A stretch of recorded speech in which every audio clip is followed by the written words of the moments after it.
Hello. Hello, hello. We are live. And we're live. Let me see here. Let's start a poll. So as people come in, we can have a little poll going. Hi, Jim. Thank you for being here. Interesting to see it in real time. Yes, this is my first time ever being on live. I've never ever done a live stream before, and I had so much technical difficulty getting on here today. I'm sorry the stream started a little bit later than what I intended. It's one of those things where you can prepare all day, and even last night I was preparing for this, and then you're still at the last moment trying to scramble and put the pieces together and make sure everything flows the way that you want it to. And of course, at the last minute, my phone, which I use as my webcam, didn't want to connect. And yeah, it's just a bit of a process figuring out how to go live on YouTube. I thought it would be quite simple. I thought it would be the same as when I record just to my laptop, but it's not. It's a whole different process, and it took a little bit of time to kind of navigate that. Hi, Brian. Thank you for being here. Good day to you too. I'm going to try and stay hydrated because I imagine I'm going to be doing a lot of talking. I do want to do a poll here. Let me see. Let's see here. So I'm thinking ahead to the next video that I want to do next week, and I'm stuck on two different things. So let's see, what video do you guys want to see next week? I've had a couple of really great suggestions. Okay.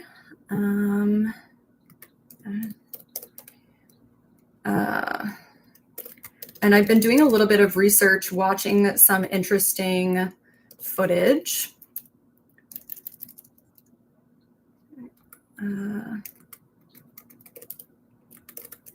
Doesn't like certain words here. Okay, let's try that. Let me know if you guys can see that poll come up. I'm not sure if it'll stay active the whole stream or if it is on a time limit. I don't know.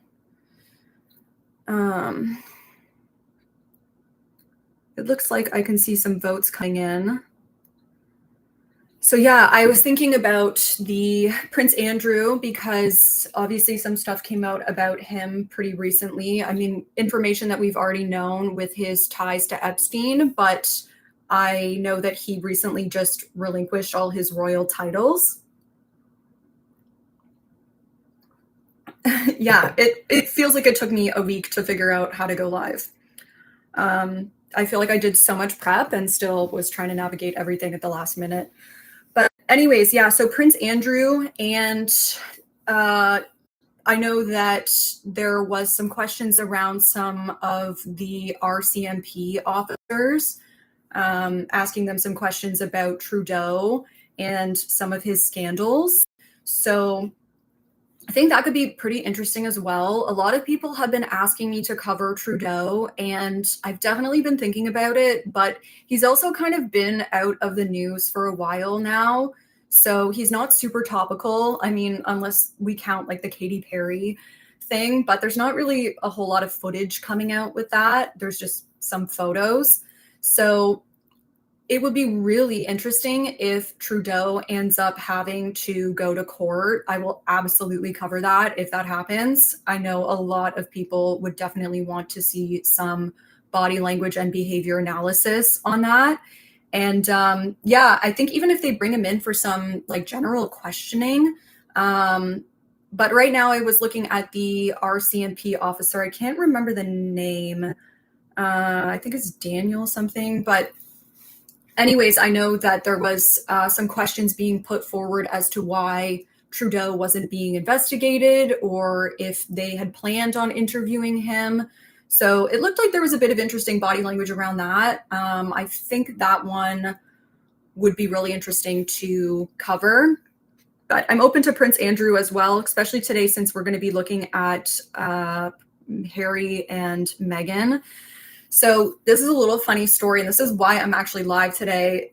I had started to break down this video of Harry and Meghan, and I actually keep calling them, hey, what do I keep calling them? I keep calling them Mary and Hagen. I keep like mixing up their names. So sorry if I do that, but yeah, I had started breaking down their body language and behavior from this video, and I normally use an external hard drive just because my laptop is, I don't know, 10, 12 years old now. You just run out of space when you're recording videos. So I was using actually my partner's external hard drive. And the other day I was editing. Monday's usually my edit day. And all of a sudden the external hard drive just starts ejecting. And that's never a good sign.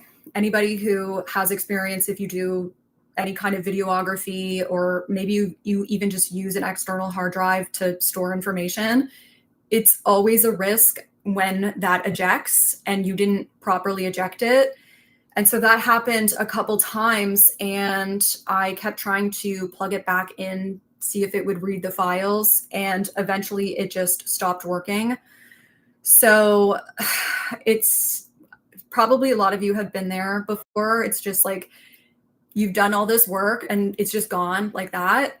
So that was a bit disappointing. And what's worse is that my partner actually had stuff on there. I mean, I don't care too much about my stuff. I can always re-record, but yeah, it's been a bit of a process. So we have the hard drive in at a tech place right now, just seeing if there's any way that they can recover any of that stuff. But yeah, it's just one of those things where you're like, it feels like it just like slipped out of your hands, you know? And it's not like it gives you a warning or anything saying it's about to corrupt or like, please back up your data. It just happens. So I was going to wait and see a little bit if some more people show up, just because I started a bit late. But I do want to get into this video because it's so interesting. Prince Harry especially has really odd body language throughout this segment. I've covered Meghan on the channel before, and she's a hot topic. Sure, she is definitely a hot topic. I know there's a lot of people who kind of love to hate her. My feelings towards Harry and Meghan are pretty indifferent, to be honest. I don't have any particular real feelings towards them either way. But this segment, Harry's body language is a bit out there. So it's going to be interesting to take a look at that. I'm just reading some of your comments here. Where's the pooch? He's literally right beside me. I can call him over. He's sleeping, but should we wake him up? What do you guys think? He's been so tired today. I don't know why. You know when dogs just, you're like, I know you haven't had a long day, but he just does that like big sigh. And even when I was hanging out with him a bit earlier, I could tell he was like fighting to stay awake. His eyes were kind of starting to droop, but he just was trying to fight to stay awake. It's so funny. I'm just like, you can chill, buddy. You can rest. But PJ, you're so tired. Come on. You want to come say hi? Come here. Oh, he's doing a big stretch. They can't see the big stretch. Come here. Come. I don't know if you guys can't really see him, but like he even looks so tired. I don't know why. Why are you so tired? Can you see the camera? Why don't you go up on the bed? Go up on the bed. There you go. There you go, buddy. Okay. Yeah. Yeah. Let PJ sleep. I know. Aw. Hi, Christina. Thank you for being here. Yes, my dog also, I know. I think he lives better than we do as well. He gets premium food, he rests, he sleeps. He's got like options for different beds. He has his own bed, which he never sleeps on. He'll sleep in the spare room, he'll sleep on our bed. Yeah, but I don't know why he's so tired today. It's a bit rainy. I wonder if dogs maybe sense weather a little bit and they just kind of also, you know how on dreary days sometimes we're all a bit more slow and tired. I wonder if dogs have that. Yeah, yeah. That's funny. He is 3 years old. He'll be turning 4 in February. So he's very much still a young buck. Um, yeah, yeah, he's such a good boy. Let's see. I'm trying to keep my computer here. This was another technical thing that was happening. It's because I use my phone to, let's remove that. I use my phone as my webcam, so I've turned off all notifications because I don't want anybody calling me or texting me when I'm on live. And of course, the half hour before I go live, my phone is blowing up and I'm like, I put on do not disturb, so I don't know why it was still sending me notifications. I find sometimes iPhone can be a little buggy that way, but yeah. Okay. So I think we should start our analysis. Let's see. So I'm going to try to share my screen here. And one of the technicalities that I had run into a bit earlier was when I was doing the test run for live, when I tried to share my screen to show you guys the clip that we're analyzing, when I played back the live, it had actually blacked out the clip because sometimes YouTube recognizes certain content and they think that if I'm sharing that content, they think that I'm trying to rebroadcast somebody else's content, even though a lot of stuff does fall under fair use. You can use copyrighted material for fair use, which is basically if you're adding commentary or criticism. But some sites are stricter than others. Some corporations are stricter than others. So it's been a bit of a process to figure it out. I really hope that we're able to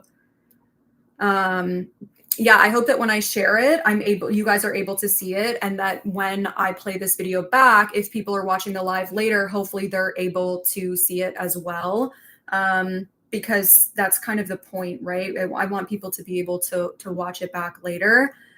So if you guys could let me know, we'll watch the first 10 seconds, let's say 10, 15 seconds. And then if you guys could let me know if you can see and hear the video, I think we'll be in a pretty good place that way. I mean, it's most important that you guys see it. You guys are here for the live. So obviously we're prioritizing that. If people are watching it back later and stuff gets blacked out, that's unfortunate, but it is what it is at this point. So I'm gonna see.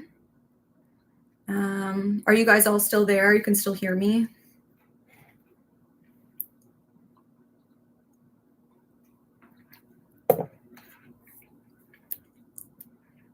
The chat went quiet, so okay. All right. Thank you, Ray. Okay, so let us try this. Thank you guys. Awesome. Okay, good. That's very reassuring. Thank you. Okay, I'm gonna try sharing my screen. I'm not gonna hit end stream, not that button. Let me try sharing my screen and then I'll play the video for 10 seconds. I'm gonna play it from my editing software. I think that's kind of the safest bet. I'll play it for 10 seconds and then I'll pop back on here just to see if you guys were able to view the video and hear everything. So let me know.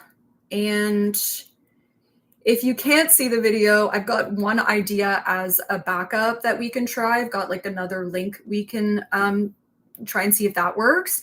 And if that doesn't work, then I don't know what we'll do. Maybe I'll have to put the link in the chat and everybody will kind of have to watch it separately and we'll go through it. I mean, that's not ideal either, but We'll see. Let's try this first and see what happens. Okay, here we go. Okay. Window. Okay. Here we go. Hopefully you guys can see this. Do we see Prince Harry's body language already? Oof. All right. Let's see when I play it.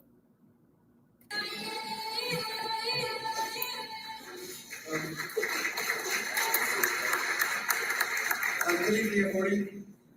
Thank you for being here tonight in support of Project Healthy Minds, our partners at Ultra Foundation, and the true leaders in mental health access.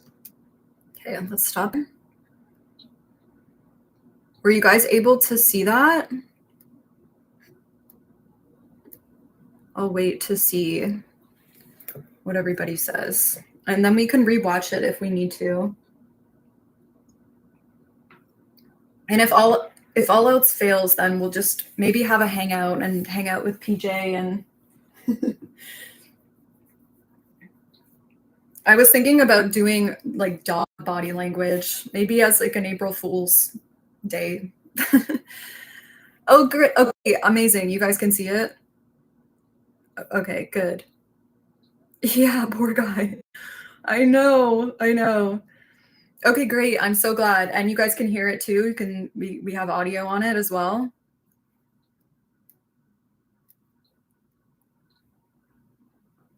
It'll be so fun to go through this together with everybody because it's going to be great. Maybe you guys will pick up on some stuff that I don't pick up on.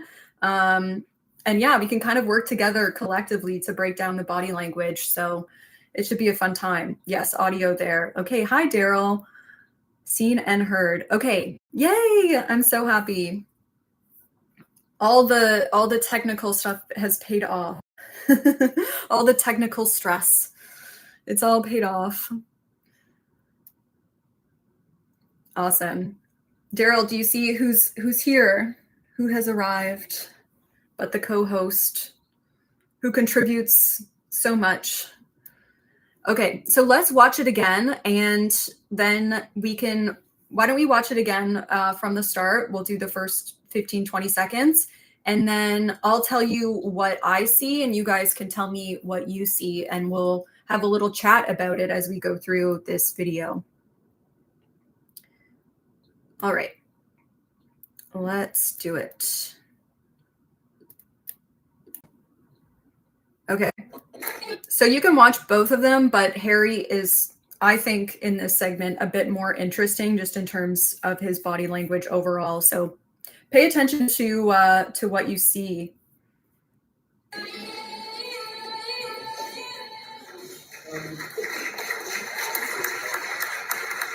Good evening, everybody. Thank you for being here tonight in support of Project Healthy Minds, our partners at Ultra Foundation, and the true leaders in mental health access. Tonight, all right, I'll stop it there. And let me jump back. So right away, we have that big exhale of breath as he comes in. He's fidgeting a lot with his jacket. We see some movement here, and he goes to reach inside his jacket pocket. He's going to do this a couple times.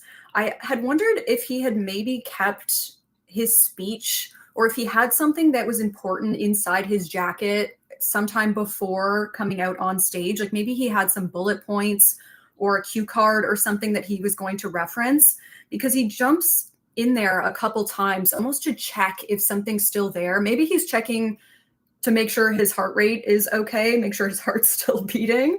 But we'll see him do that a couple times. And as I said, when he first comes in, we have that big exhale of breath. Usually when we are stressed, our breathing becomes more constricted. And sometimes letting out that big exhale just helps calm the nervous system. I found myself doing this yesterday. I was I was visiting somebody in the hospital actually, and it was a bit of a stressful situation. I was walking down the hospital corridor by myself, and I just was walking and I just did that breath and I caught myself doing it. I was just like, yeah, I need to kind of release some of that tension. So that's one way that we do it. And let's see what else here. Lots going on. Again, touches his chest there with his hand. Rubbing the hands together. So one of my favorite body, I know you guys can't see my face and I can't see the chat right now, but I will catch up on it in a minute. One of my favorite body language experts is Joe Navarro. He wrote a book called What Everybody Is Saying. It's the first body language book I ever read, and it definitely changed the course of my life, because I think if I hadn't have read that book, I don't think I would be sitting here today. So yeah, that book, I'm not getting choked up. My voice is just a little hoarse today, but that book does mean a lot to me. And one of the things that stands out, Joe Navarro calls these types of gestures, he calls them pacifying behaviors or pacifying gestures. And that's when we have some type of repetitive motion. It's usually some type of self-touch. So rubbing the hands together or rubbing your hands on your shoulders or on your arms. And that's because when we are under stress and we self-touch, it does release oxytocin in our systems. So it, again, helps to calm the nervous system down. And we see Harry doing that with his hands. I imagine it's not that cold in this room. Perhaps it is. And this is why it's important to understand context. Maybe it's cold. Maybe the room, maybe they have the AC going, we don't know. But we do see him rubbing his hands together there. And that, along with all of these other gestures that we see, suggests that there's obviously some discomfort happening. Let me stop sharing. Oh my God, my face is in the bottom right of the screen. No way. That's really cool. I did not know that. Could you guys hear me when I was talking there? Because I just had a thought, like maybe you couldn't even hear me.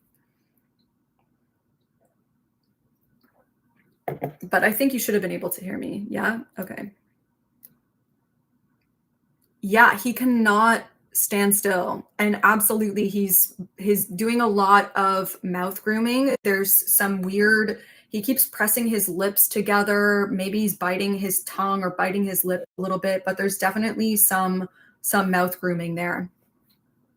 Okay, that's great. I'm glad you guys can hear me. Because you never know on YouTube. You're just like kind of taking a guess. Was I talking to myself that whole time? I don't know. I was like, what if they're all sitting in silence right now, just staring at this screen and they can't hear me? But I'm glad you guys can hear me. That's good. All right, so let's watch a little bit more. It's cool you guys can still see me if I do this. I had no idea. Wait a second. Share screen. Got to keep remembering to do that. Okay. All right. Tonight in support of Project Healthy Minds, our partners at Ultra Foundation, and the true leaders in mental health access. Tonight, we're all here together to focus on what remains one of the most pressing issues of our time. Let me share a number with you. 4,000. That's how.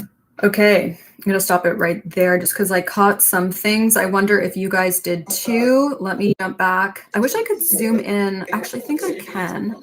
Let me see. So. Our partners at Ultra Foundation and the true leaders in mental health access. All right. The true leaders of mental health access, Harry says. Let me see. I want to zoom in on his face here. True leaders of mental health access. And this is the face we have. Not sure. in mental health access. All right, yeah, that looks like a lip press to me. What I see, it's a bit tricky because we kind of have him on an angle, but that looks like a lip press. And at the same time that we see that, we also have Meghan.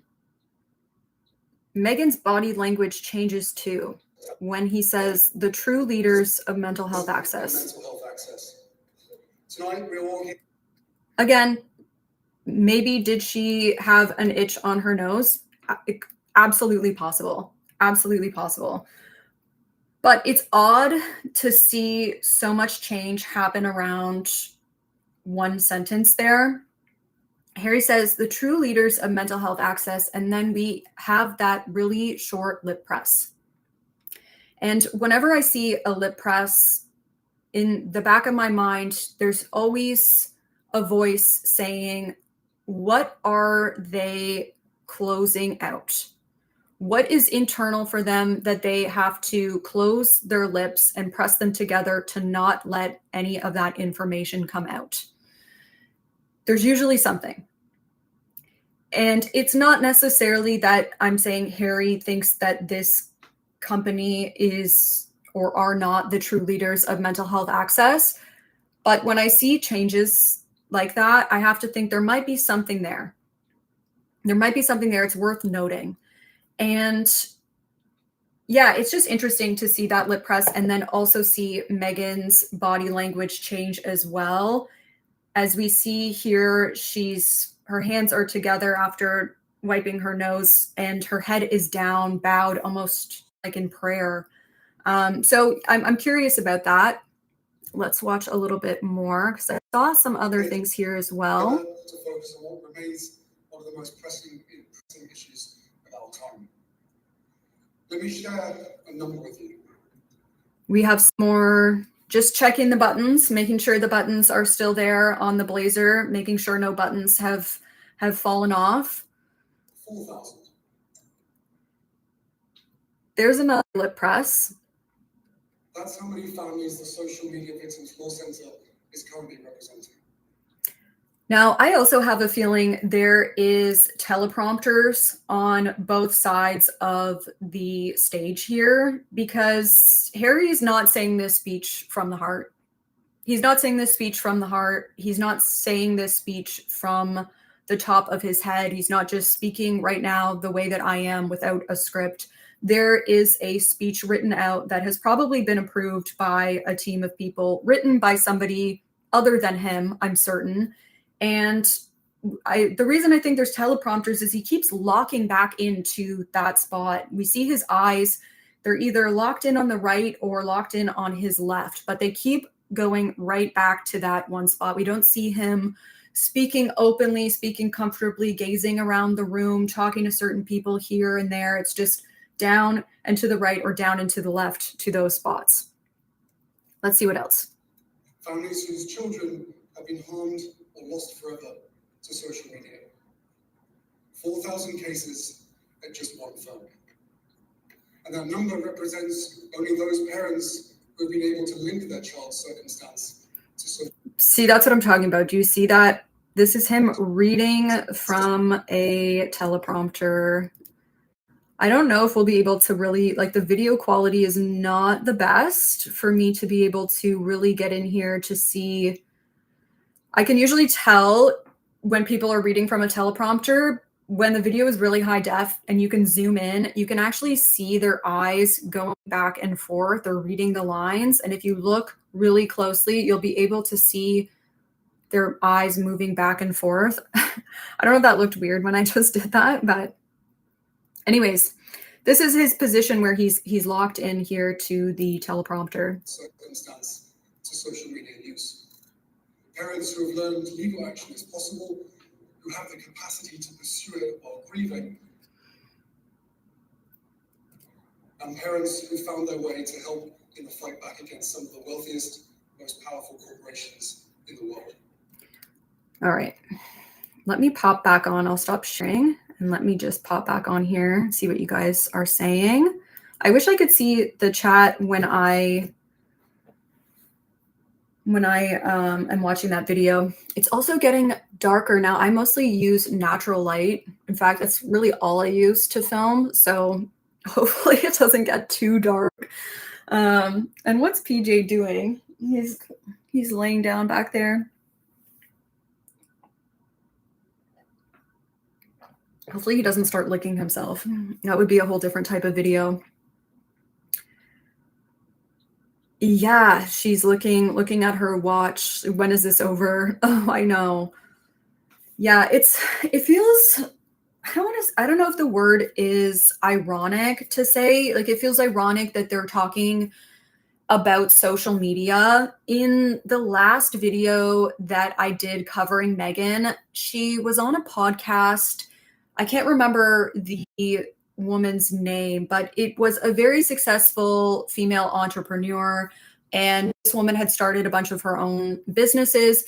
And Meghan was talking to her actually about being back on social media and how great it was to be back on socials and to be taking control of her voice and getting her voice back and being in control of her own narrative.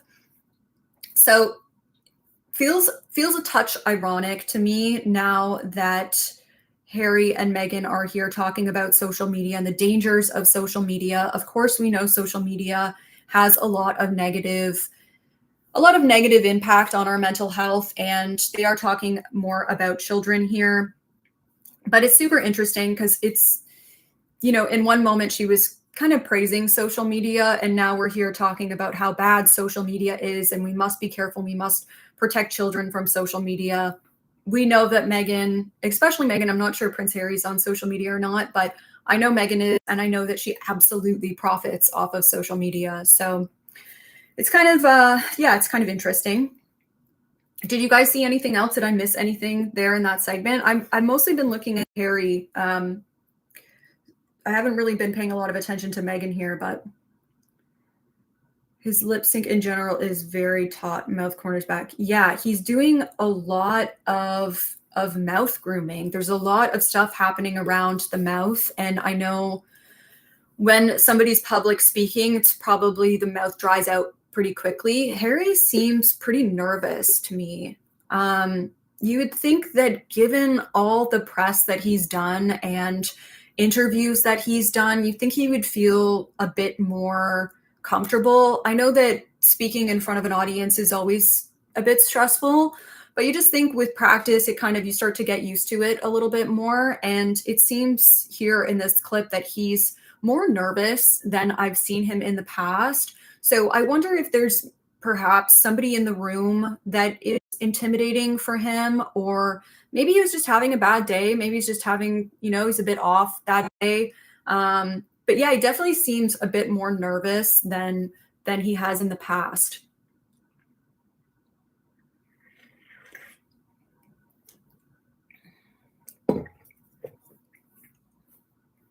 All right, let's watch a little bit more. I keep forgetting to share the screen. I go to watch it and I'm like, I have to hit share screen. Otherwise, it's just me watching it. Here we go.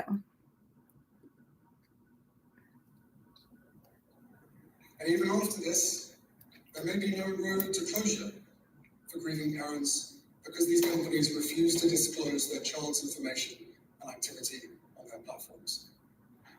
If these deaths and harms were unintended consequences 10 years ago, what are they now?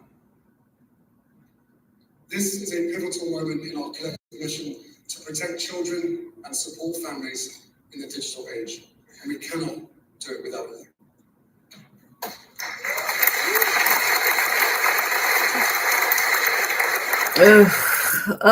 Guys, it's almost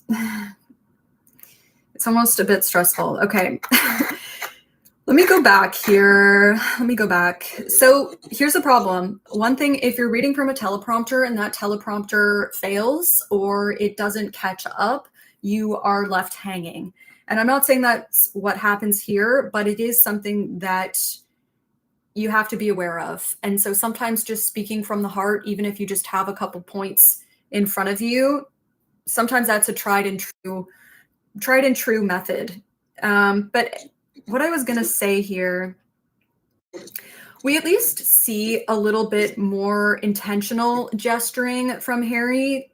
We have here in this clip, his hands are kind of open now, and he is feeling a bit more comfortable. He's able to use his hands to help emphasize some of his points. So that's great to see. Maybe he's warming up a little bit here. But when he passes the podium over to Meghan, I don't feel so good about this. Watch this moment again.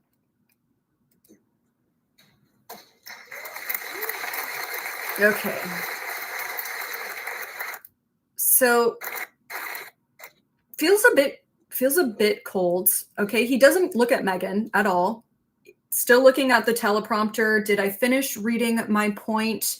The teleprompter probably says maybe there's a subheading, Meghan's turn to speak, or Meghan, and then her lines underneath that. So we see him locked in on that teleprompter. He just steps back to make room for Meghan. He doesn't usher her over. He doesn't look at her lovingly and say, you know, it's your turn to speak now. Come share the podium and let me stand with you as your husband. He steps back, makes some room for her. She goes to look at him, and he is still locked on that teleprompter. So we don't get that eye contact. Meghan turns around here, and Harry goes again to search inside his jacket. So let's see what Meghan has to say. Our children, Archie and Lily, are just 6 and 4 years old. Can you believe it? Luckily, still too young for social media, but we know that day is coming.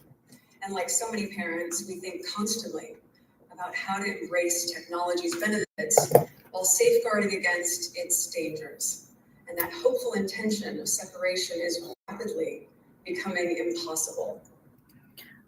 So I will say Meghan is feeling and looking a little bit more comfortable than Harry. It seems like she's the one leading the charge here, and she's kind of the one controlling the narrative a bit more, just in terms of body language and behavior. She looks much more relaxed. She seems pretty at ease. She's smiling. She just feels a bit more comfortable. But I will say, when she first starts speaking, she's dropped into this, it's almost this compassionate cadence. And I want to go back to when she first starts speaking. Let me know if you guys hear it. It's a soft, compassionate cadence. And when people talk in a soft, compassionate cadence, it's usually like this, and they'll emphasize certain words to illustrate their point. So let me know if you guys hear that when she starts talking. Let's go back. Our children, Archie and Lily, are just 6 and 4 years old. Can you believe it? Luckily, still. Our children. That's a compassionate cadence, and I mean, it's appropriate for the situation. She's speaking to a sensitive subject matter, so we do hear that come out. I'm not saying that that's inauthentic. I think it's appropriate for the situation, but I do want to call it out because that's not normally the cadence that she uses. Too young for social media, but we know that day is coming. Let's see how Prince Harry looks as well during Meghan's speech. Let's see if he looks as though he's listening to what she's saying, and if he's going to nod in agreement with some of her points or acknowledge non-verbally some of the things that she says. And like so many parents, we think constantly about how to embrace technology's benefits while safeguarding against its dangers. And that hopeful intention of separation is rapidly becoming impossible. Now, 2 years ago, we first spoke publicly about the work we've been doing with parents around social media's devastating impact on their children.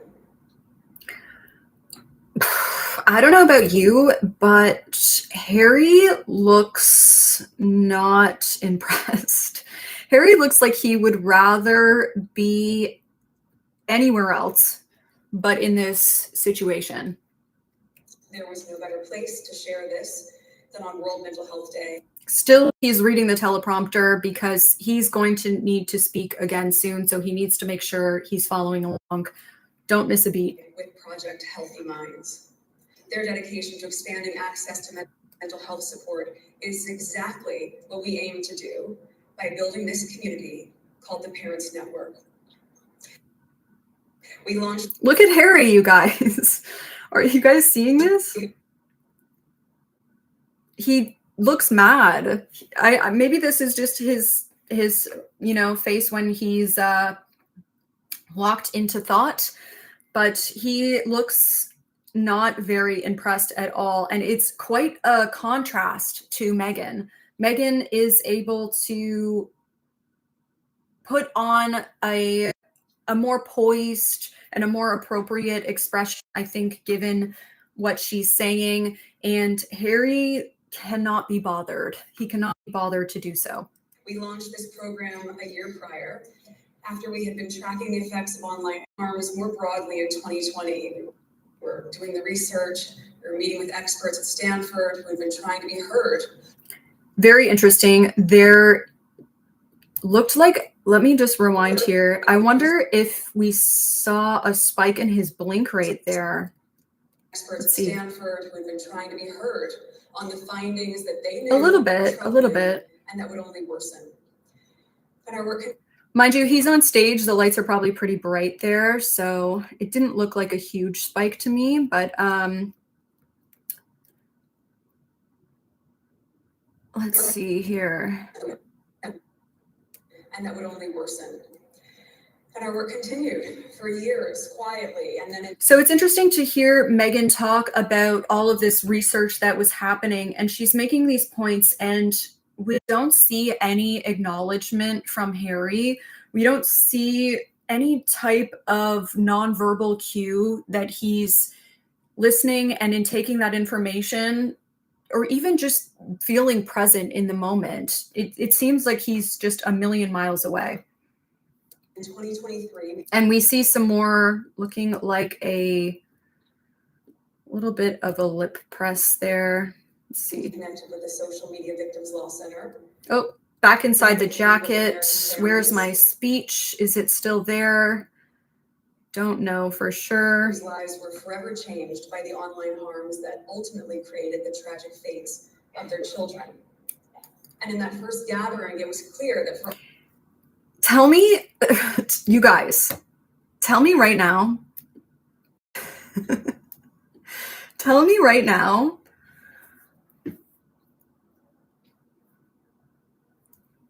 This man he looks like he's seething. He looks so mad to be here. It's so bizarre. It's just strange. I wonder if it was just a bad day for him. I haven't watched enough of Prince Harry, to be honest. I've only seen little clips of him here and there.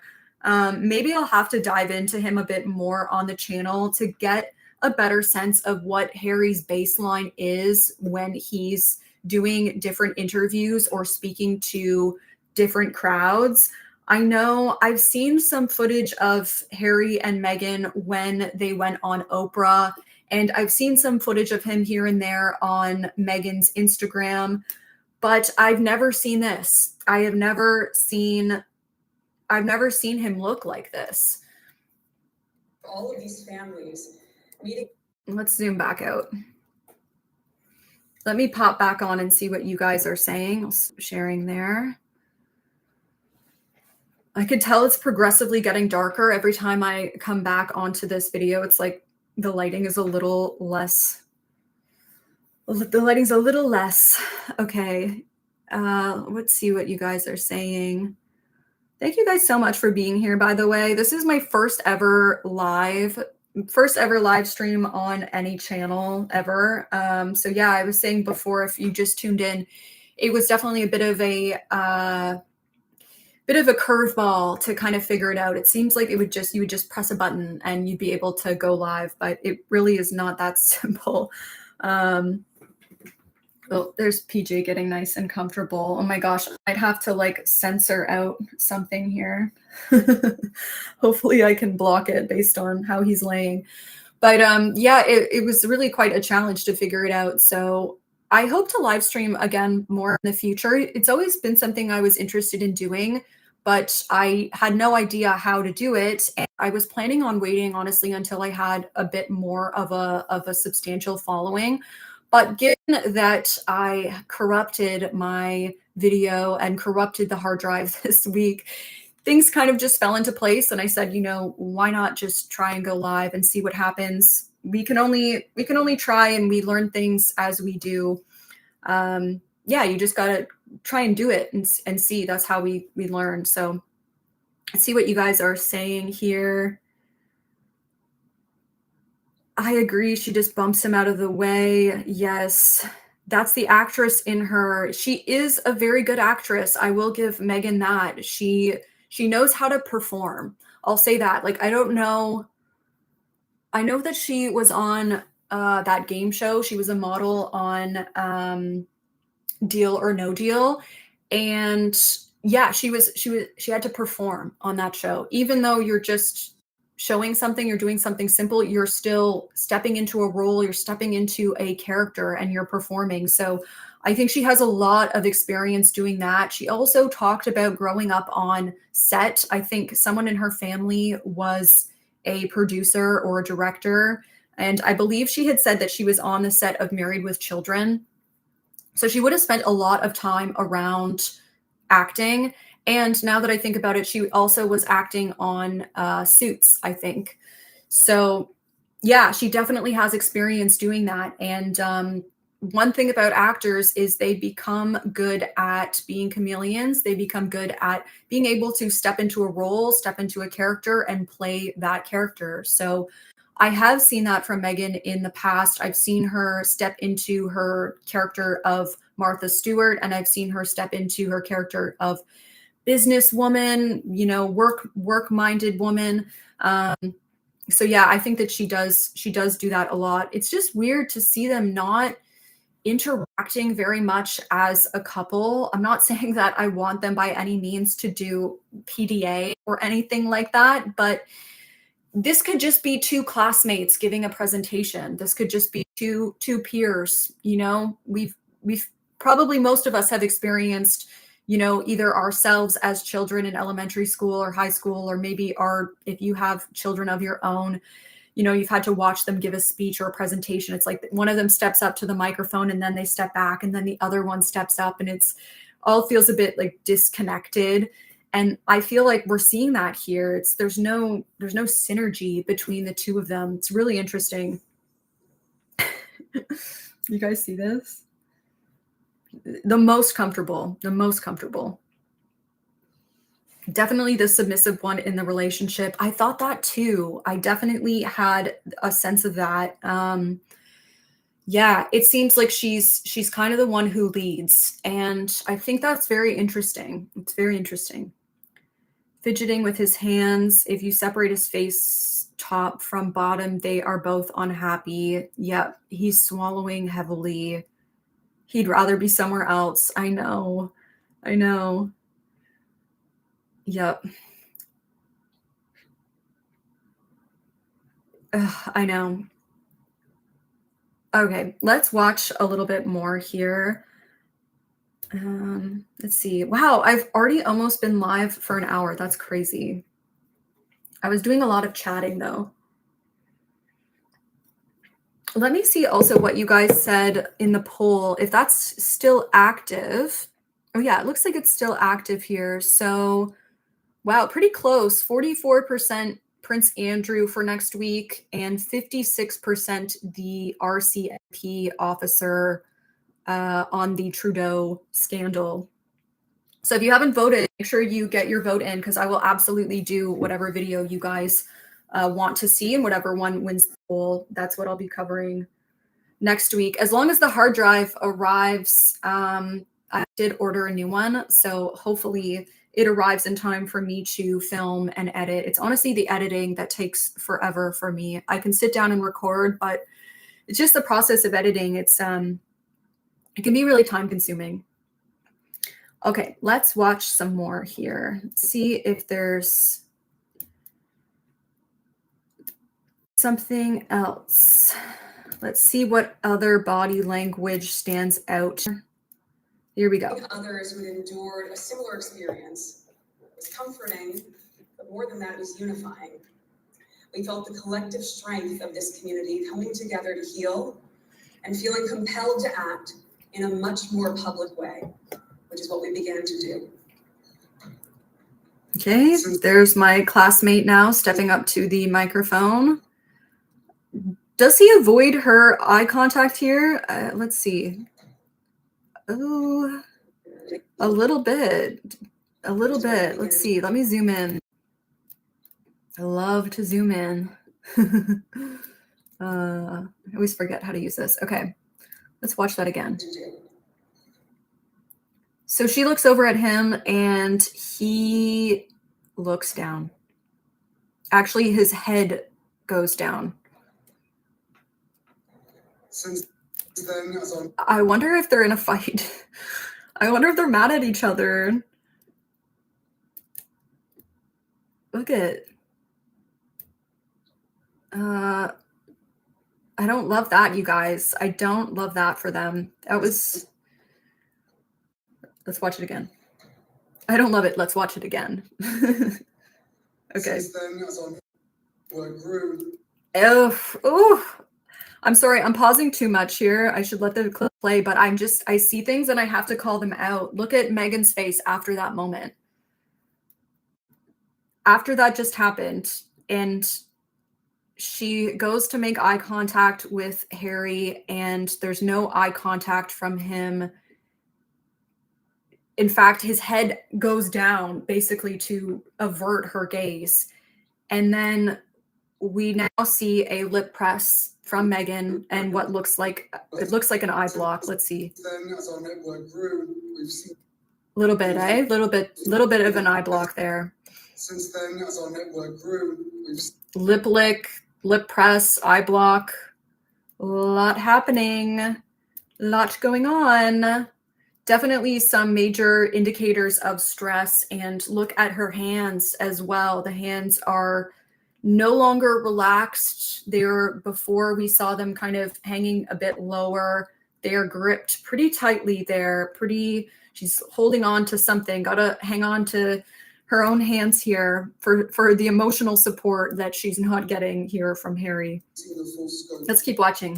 Of what we're facing.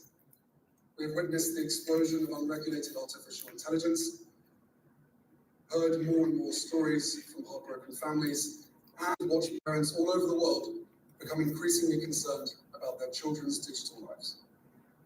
But we've also seen something else: the extraordinary strength and determination of parents who refuse to give up. Because in any ordinary or logical situation, those responsible for creating the conditions and facilitating the circumstances where children are led and lured to such harm would be held accountable. Okay, this is looking pretty good for Harry, given where he started off from to where we are now. But I think that that comfortability is just coming from the reliance on the teleprompter, and perhaps now this is his second time up to the podium, so he's feeling a bit more comfortable, a bit more used to it. But I do see some really nice hand gestures happening from him here. He's using those hands, emphasizing his points. They're held at a nice level. They're not too high up here. They're not too low, so we can't see them behind the podium. We do see some nice gestures there. Where children are led and lured to such harm. There's also lots of congruency with his gestures. Led, I can't remember what he says here. Led and lured, is that what he says? And lured to such harm. Children are led and lured to such harm. Led and lured, that's almost a tongue twister. Led and lured. So, but we see the congruency with the gestures, led and lured. So he uses his gestures to emphasize those points, and he hits those points. When you see incongruency in gesturing, I always remind you guys to make a mental note, raise a little red flag in your mind, because when there's incongruency with gestures, there tends to be a correlation between someone who is relying on a story. Let's say someone's, let me phrase this better. Let's say somebody is making up a story. They are less likely to be congruent with their gestures if that story is being fabricated, because their mind is working to create the fabrication and their mind is focused on that. So the gestures don't always line up properly. Now I'm like very aware of my gestures. I'm like, they're all congruent, but you'll see incongruency happen when somebody is fabricating a story, or they might be making up details of a story. Sometimes things don't make sense. They might have incongruency. The gesture doesn't always hit where it should. And you should definitely watch out for that. Sometimes they'll go to illustrate something and it doesn't quite make sense. It's one of those things that you're like, that feels off and I'm not exactly sure why. If you ever have that sensation, like something about that didn't feel right, look for if there's congruency with their gestures. When we see our prime minister making some speeches coming up, look for congruency in his gestures, because it's a really, really great indicator as to where someone's head is at. Would be held accountable. We are so proud that so many of these brave parents are taking a stand, dedicating themselves to fighting for change in a David versus Goliath situation, while educating others to the dangers so that they can be saved from the There was some clapping happening there. Someone started the clap and it didn't get carried on. I've done that before. Oops. When we learned that thousands of families from every corner of society were facing the same challenges, many learning for the first time that it was actually social media that took their child, we knew this movement needed to grow. Okay, nothing major happening here. Let's see when he passes the mic back to Meghan. I'm seeing a lot of the same thing. I'm just skipping ahead here because I'm seeing a lot of the same. We don't have to listen to all of Harry's speech here, the pre-written speech. But I'm curious when he passes the microphone back. Oh. Sorry if this is jarring for you guys, me skipping ahead like this. Hopefully it's not too bad. Close your eyes if it's making you dizzy. Let me see. Where is this happening? We're way ahead here. All right, let's see. That's why we are so proud to announce tonight that the Parents Network is joining forces with Parents Together. There's another big swallow from Harry there, in case you missed it. Big swallow. That's like gulp.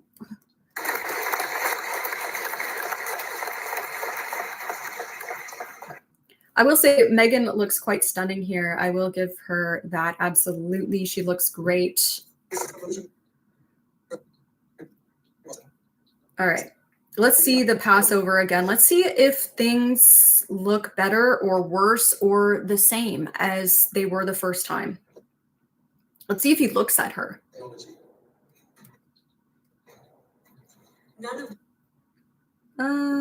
Let's see. Maybe a little here at the end. A little bit after she's at the podium there. Impact alongside the rapid rise of technology. None of this work. Okay, what do you guys think? Let's see what you guys are saying.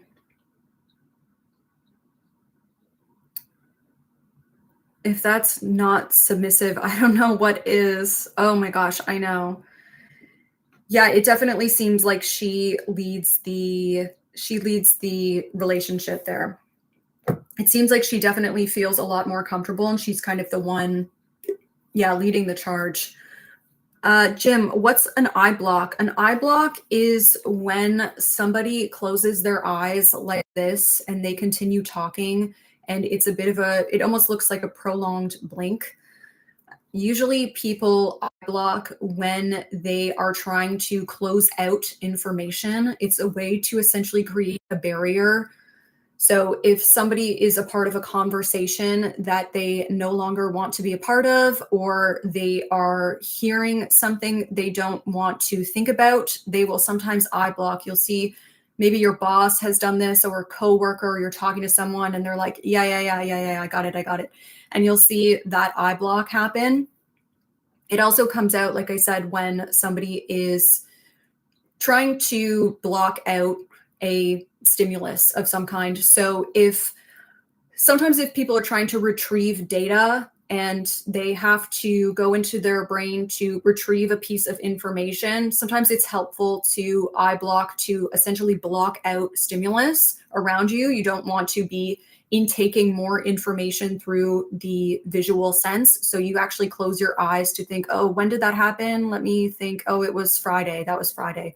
So you'll see people do that pretty often. And it's one of those cues that once you start to notice it and pay attention to it, you will see it a lot. And it's not necessarily always a bad thing. I always want to preface by saying, just because you see that gesture doesn't necessarily mean you said something that that person doesn't want to think about. It might have reminded them of something they don't want to think about. You might have mentioned the weekend and they might have had a bad weekend, or you might say a certain date and maybe they have an event that they don't want to go to on that date, so they might eye block. It's not always personal, is what I want to preface there. So I hope that I hope that helps. I think they had a spat. He looks like he's in a state of being in trouble with her all the time. It does look like that. It seems like maybe something just happened prior to them coming into this event, because yeah, it just does not look like he's enjoying himself. He looks like he's in trouble. What is up with the hands in the pocket while speaking at the podium? That's great. Thank you, Adrian. I did not even notice that. Great call out. Yeah, that we don't really love to see the hands in the pockets because it suggests that we're hiding something. And there's a lot of studies behind why showing the hands helps us create a sense of rapport and just a sense of safety with one another. And a lot of research suggests that our ancient ancestors used to show their hands to show that they weren't concealing any weapons. So it's one of those things where when I try to greet somebody, I always try and show my palms of my hands. It's like such a subtle thing to do. And most of the time they won't even realize what it is that you're doing, but it does create a bit of a sense of comfort. It's much better than hiding the hands away or having the hands behind the back where we can't see them, because if you were concealing a weapon, you would probably conceal it behind your back or somewhere in your pockets. So it does help create that sense of safety. And I'm sure Harry is doing it here either because he's maybe fidgeting with something in his pocket. We saw him reaching into his jacket several times throughout this segment so far. So sometimes if someone's concerned that their hands might be a bit overactive, or they're not sure exactly what to do with their hands when they're giving a presentation or a speech, sometimes they'll put their hands in their pockets for a bit of comfort. So I wonder if he's doing that there. Great call out. I definitely will look back and see where he's doing that. You can talk a little bit more about it. It's so immersed on his face. Yeah, and how unhappy he looks. But yeah, of course. Interesting eye block. Is it true that eye direction up and to the right, they are retrieving info, or the other direction they are making up info? Is there anything to that? Great question, Jim. Let me do my best in answering that for you. One of the only there was a lot of research out, and I think this was a lot around NLP, which is neuro linguistic programming. This came out a bunch of years back, and since then it's been a bit debunked. I can't quite remember the name. I want to say someone by the name of Handler, but that could be wrong. Anyways, a lot of research was coming out with NLP that there was certain things to be deducted from someone's eye direction. So if somebody was looking up here, they were retrieving, let's say, data. And if someone was looking over here, then it was visual information or a memory, a visual memory. But a lot of that has been debunked. And from my own research and just from what I've observed, I think that everybody is different. And people will go to different spots for their own information. So people's eyes will go to different places to retrieve different pieces of information. This is why it's important to baseline somebody. So baselining is just observing someone for, let's say, 10 to 15 seconds when they are comfortable in the context of that situation. So if you're talking to them, basically somebody's going to be different when you're sitting with them on the sofa versus when they are giving a presentation in front of a group of people. You can expect different body language and a different baseline for both of those situations. So you have to observe somebody in that specific situation and think, what is normal for them in that situation? Harry's baseline in this situation is pretty fidgety. He's pretty nervous. We see his hands doing different things. We see him unable to sit still. So we know that that is going to be his baseline for this situation. So when it comes to eye direction and the eyes going to different places, if you ask somebody a few different questions, let's say you can ask them a question that is more analytical, and then you can follow up with another question that has to do more with a emotional memory. Look to see where their eyes go, because chances are they will go to a different place, but that's not necessarily going to be the same with each person. I hope that makes sense. Most people, when there is a emotional memory, if there's something emotional, let's try this experiment and let's see what happens. So I want you right now to think about the last time that you cried happy tears. Think about the last time you cried happy tears. And what was that experience for you? Or when was that experience for you? Do you feel like your eyes went to a different spot? They probably didn't go up here.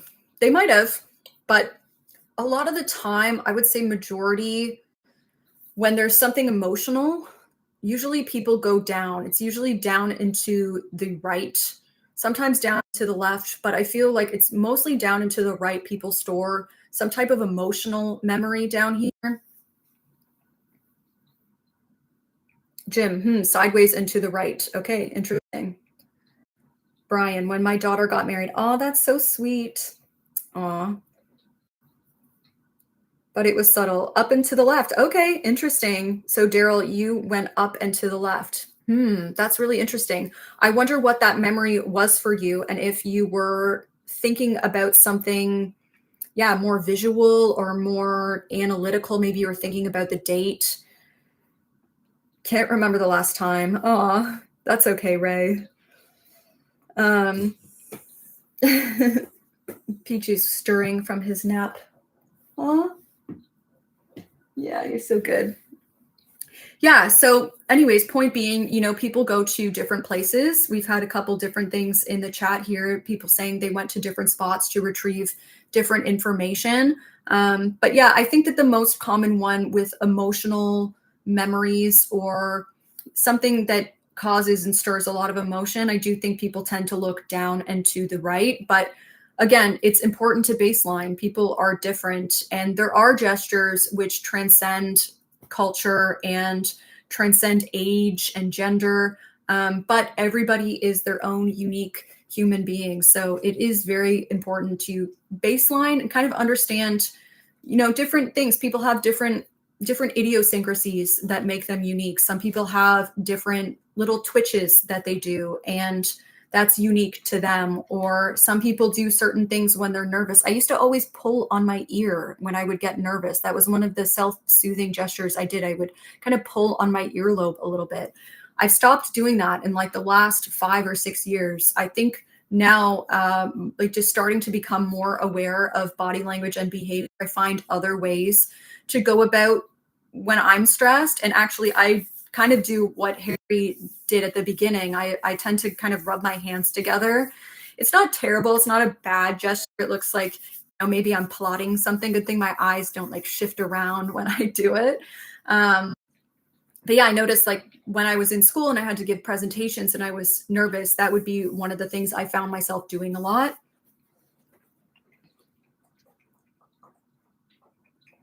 Who here likes going to a coffee shop to people watch? Uh-oh, is PJ licking himself? PJ, hey, stop.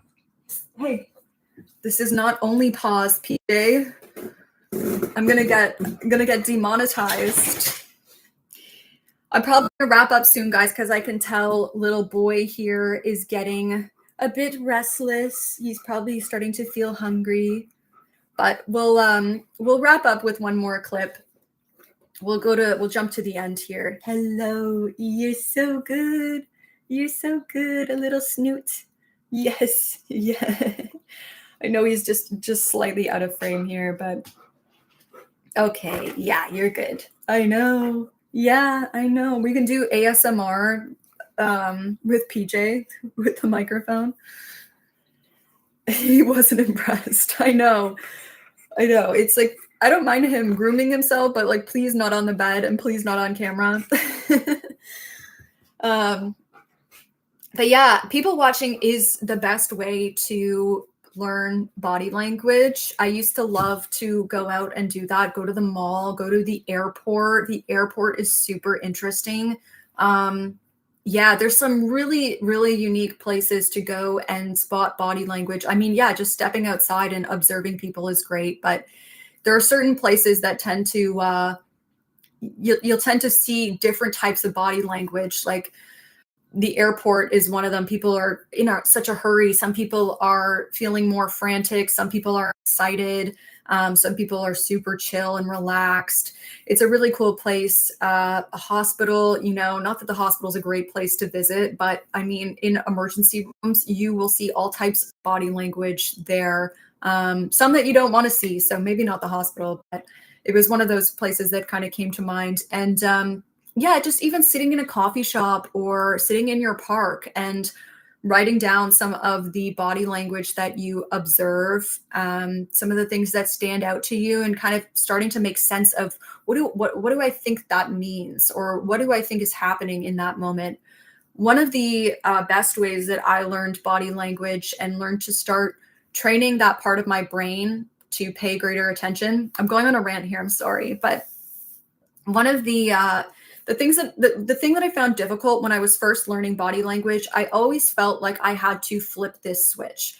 Like I couldn't just observe body language in the moment when it was happening. I had to participate in the conversation with somebody, and then 20 minutes later, I would reflect on the conversation, think, what did I see? Okay, I saw a shoulder shrug, and I saw, their feet change direction. So now let me go research what do those things mean. And I felt like for a long time, it was like I had to turn on a switch, and I couldn't just have that switch activated. It just felt like it was something, it's like when you're learning to ride a bike or learning to drive a car, it's truly, you don't jump into autopilot right away. You have to train your brain. You have to learn how to observe.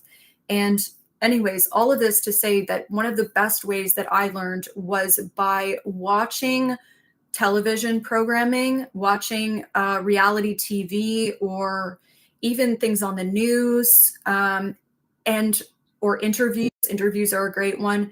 And turning off the sound, just keeping it on mute, and doing 15 minutes a day for I think I did it for 3 weeks, 15 minutes a day, and just observing body language and spending a dedicated amount of time to watch body language, because truly you have to train your brain. You have to tap into that part of your brain and train it to want to pay attention.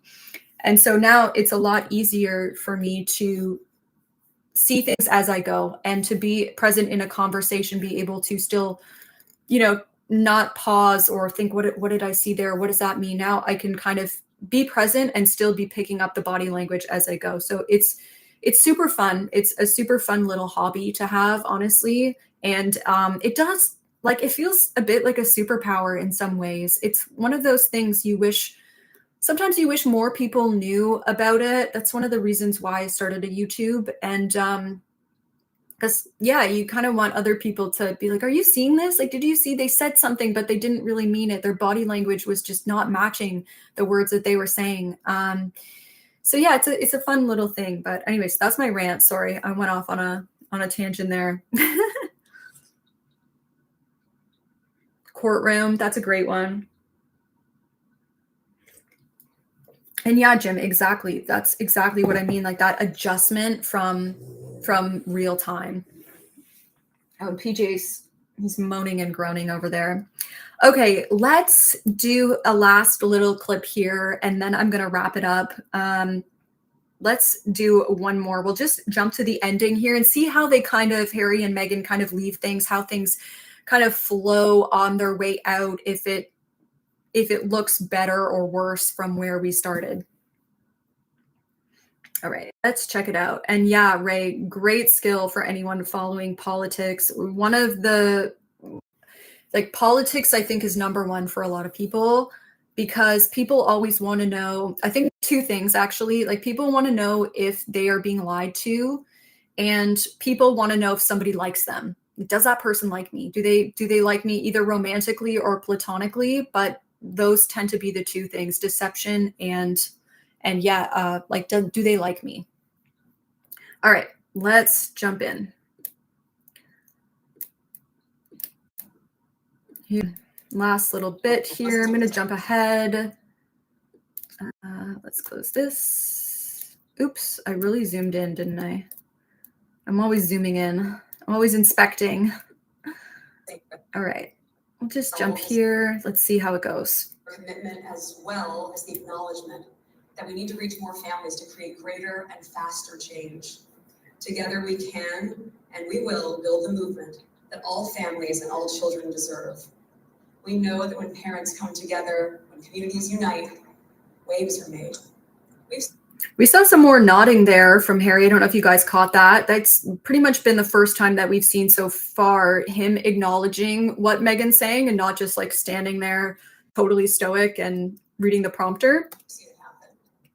He must know they're getting towards the end. He's getting excited, maybe. And we're watching it grow. And with your support, we'll continue building a safer digital world for all of our children. So on behalf of my husband and I, thank you so much for being here tonight. Thank you, all of you, for your support, and thank you for standing with us as we continue this vital work. Thank you. We appreciate it.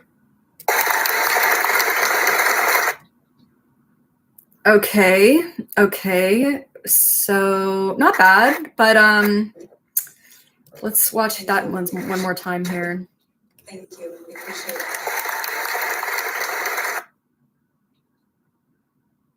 Harry gonna look at Meghan? I don't know. Okay. Yeah. Oh, okay. First time Harry smiled as soon as he's leaving. All right, and they're out. Okay, so let me jump back. Yeah, very interesting. So we saw, at least, like I said, Harry acknowledge a little bit what Meghan had said there. We saw that head nod, which is great, because before it seemed like he wasn't even intaking that information. So we saw him nodding his head there, and we still have Meghan in that nice cadence. I didn't spend too much time talking about her, really, did I? But I think Harry's body language was much more prominent, much more interesting throughout this. When Meghan finishes the speech. Again, we see her turn to Harry for that moment of connection, and it's not there. And then we see Meghan actually reach out. We'll see her be the first one to reach out towards Harry and put her arm on him before he realizes, oh, actually, maybe I should acknowledge her as well. And he puts his arm around her. Let's watch that again.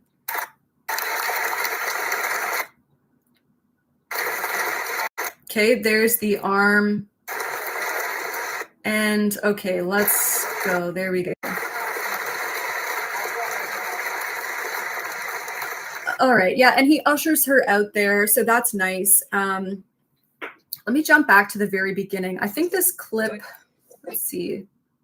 Yeah, so when we go back to the very beginning here, actually it's Meghan who is the one, guiding Harry along here. When somebody places their hand on someone's back or shoulder, this can be a dominance cue. We'll see it sometimes with politicians. There'll be this subtle fight for power, and a lot of the time that looks like a politician guiding another politician, placing their hand on their back or on their shoulder and kind of ushering them along. It's a very subtle way to say, I'm the one in control, I'm taking the lead here, and I'm going to show you where to go, just like a parent would a child or a teacher would a student. They just kind of place their hand on their back and just push them along. Here you go, over to the podium, Harry. So anyways, we see that. I didn't talk about that at the beginning, but I thought that had happened, and I'm interested that happened for Meghan. And then at the end here, we do see Harry taking that cue. Okay, now he'll guide her. Only briefly, though. He does just kind of usher her there for a moment, but then he turns to wave goodbye to somebody, and we see the two leave together again, not really connecting much as a couple, not a lot of real synergy between the two of them. It's a bit disappointing, I think, in some ways. Like I said before, it kind of feels like these two are just two students giving a presentation. They don't really feel connected as a couple. I don't feel as though this conversation around social media and the dangers of social media and the impact it might have on children, it doesn't feel very connected to Meghan and Harry, or maybe they don't feel very connected to this organization. They are here actually accepting, I'm going to stop sharing. They're here accepting an award. They received a humanitarian award. So I assume that probably donated a good chunk of money. And there's PJ. I assume they donated probably a good chunk of money. Perhaps they are working with this organization to help make things a little bit better for children on social media. But they themselves had said earlier, Meghan said in the beginning, that their children aren't even on social media.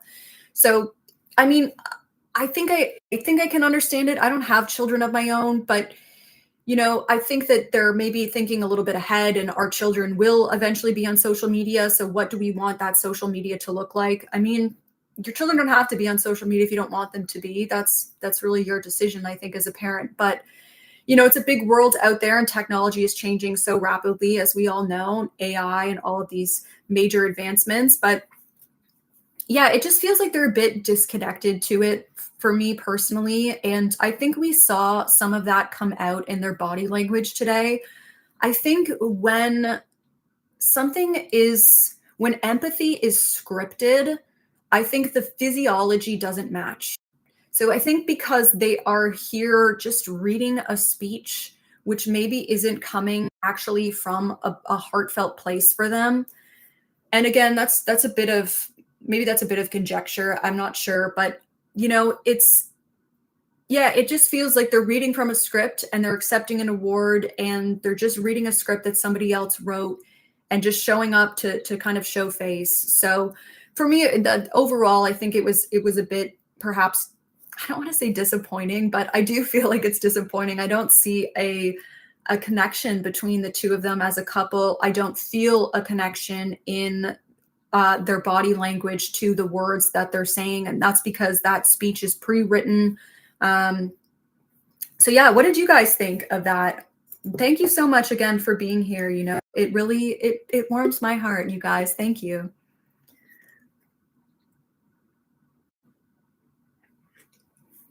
Let's see what you guys were saying.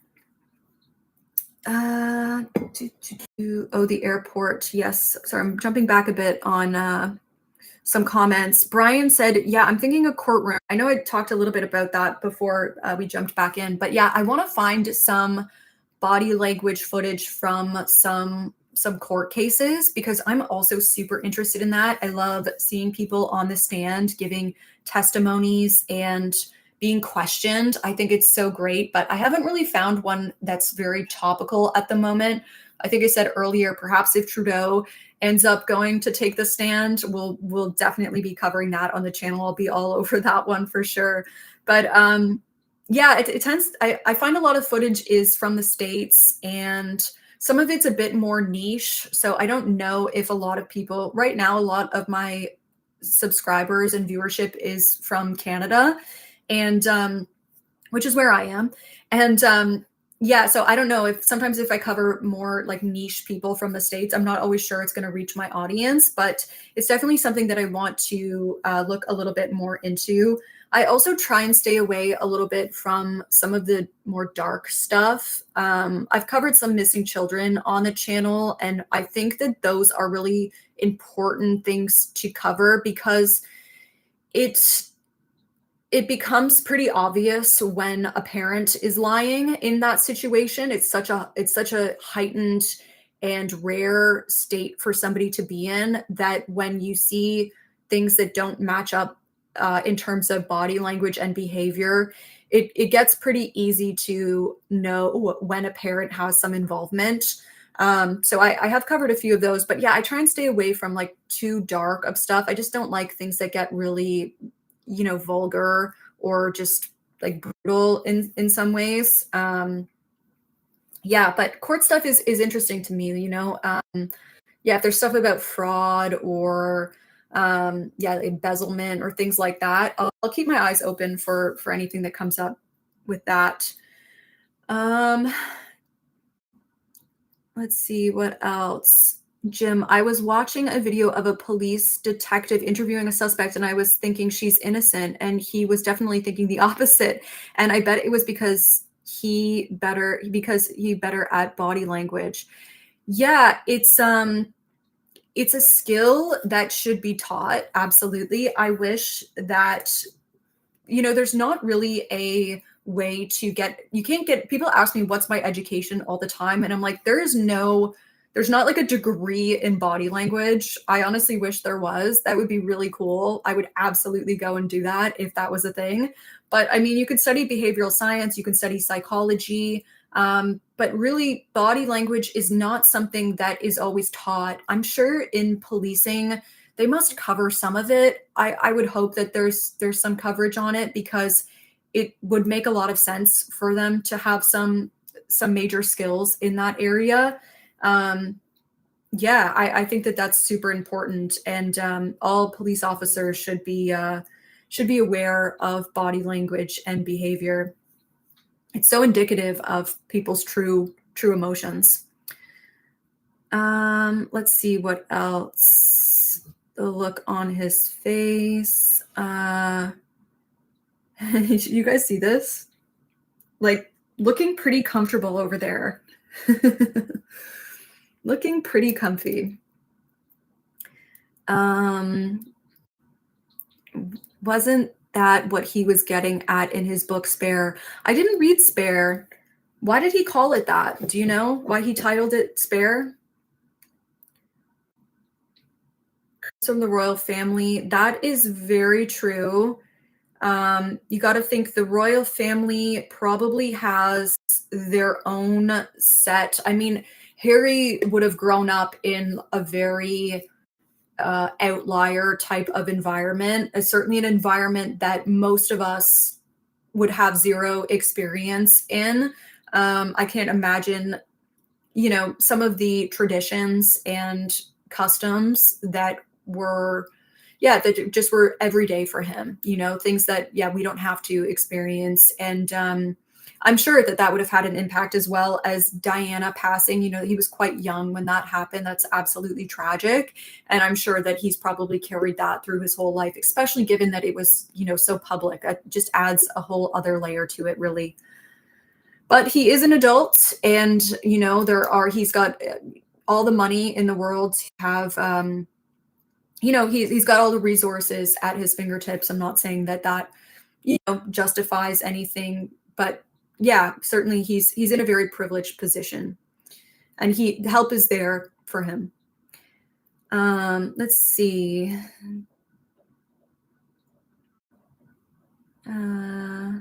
Forget Ezra McCandless.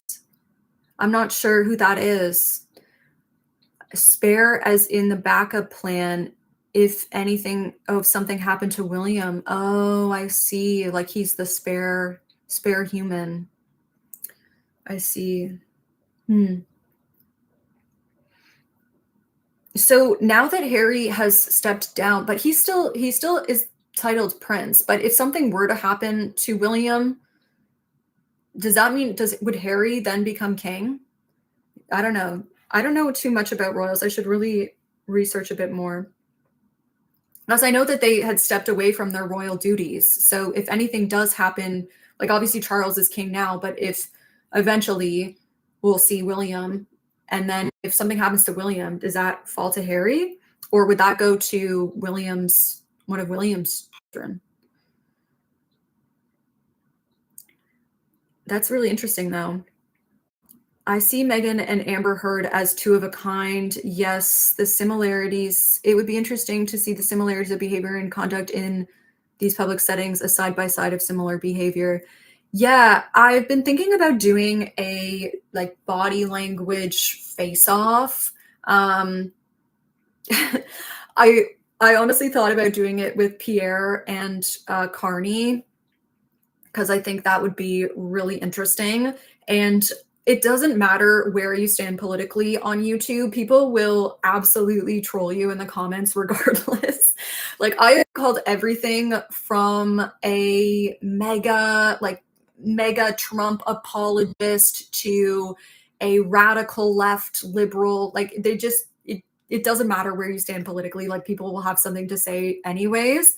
It's so funny. So yeah, I thought about doing a face-off between Pierre and Carney, because I think that could be really cool. I have covered them both on the channel, and I'm going to cover Carney again soon because I know some things are coming up with him. And it's also been a little while since I covered him on the channel, and I know everybody is interested. People ask me to cover him a lot. So yeah, I've got some videos planned ahead for that. And yeah, he's definitely going to be one of them. Carney certainly does have interesting body language. There's some things, I think because he's prime minister, I have a higher standard for our leader. So yeah, I try people. Yeah, I just think it's good to have really, really good body language when you are the leader of a country. I'm again surprised that that's not something that gets covered a little bit. Hey, you're going to lead the country. Let's give you some education, some lessons on body language and behavior, and even speech. Speech is so important. Cadence is important. So yeah, I'm kind of surprised. I mean, Carney's still new, right? He's only been our prime minister for really, I think, just half a year now or whatever it is. But yeah, I'm sometimes surprised with his body language that I don't see a touch more refinement. But again, it's been a little bit since I've analyzed him, so maybe I'll see a bit of a difference this time around. It'll be something to pay attention to.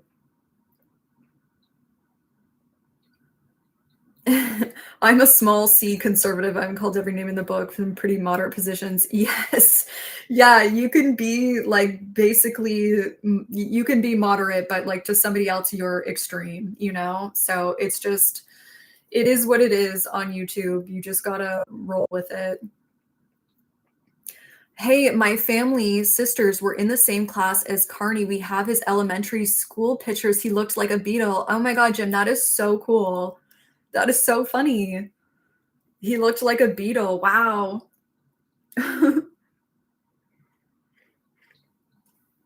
That's so interesting.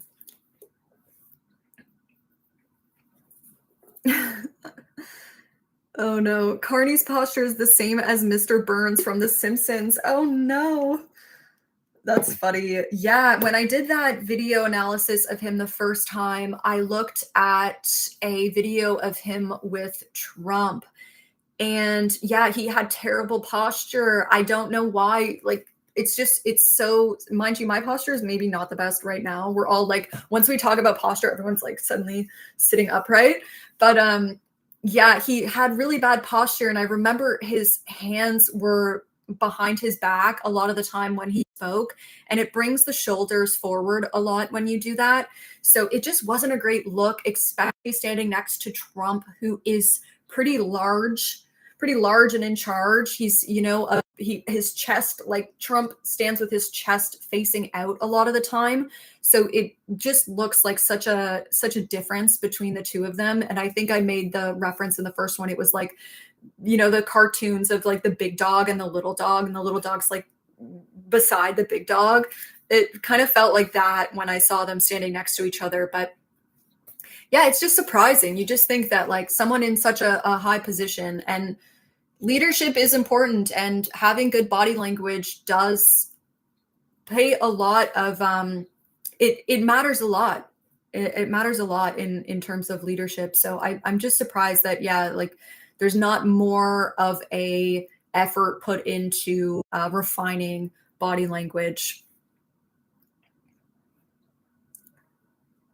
Yeah, I wish I could see that photo. That's funny. A beetle. I think you mean beetle as in like the band, right? Or do you mean beetle as in the bug? Because both are kind of funny, to be honest. But I think you mean beetle as in the band.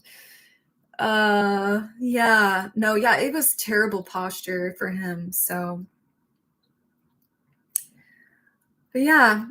Anyways, you guys, I think I'm gonna wrap it up here. Let me double check this poll. Have you guys got your votes in? Okay, the RCMP officer with the is it SNC scandal? The Lavalin Trudeau. That is the winner. Let me take a little screenshot because I'll post it on my community. If you guys, yeah, we'll take a screenshot there. Great. Yeah.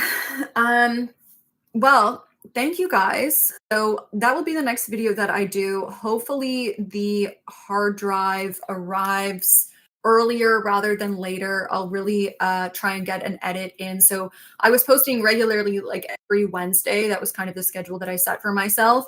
And yeah, unfortunately with the hard drive being corrupted, I couldn't post as regular, but I decided to go live. So it's been fun to experiment with that.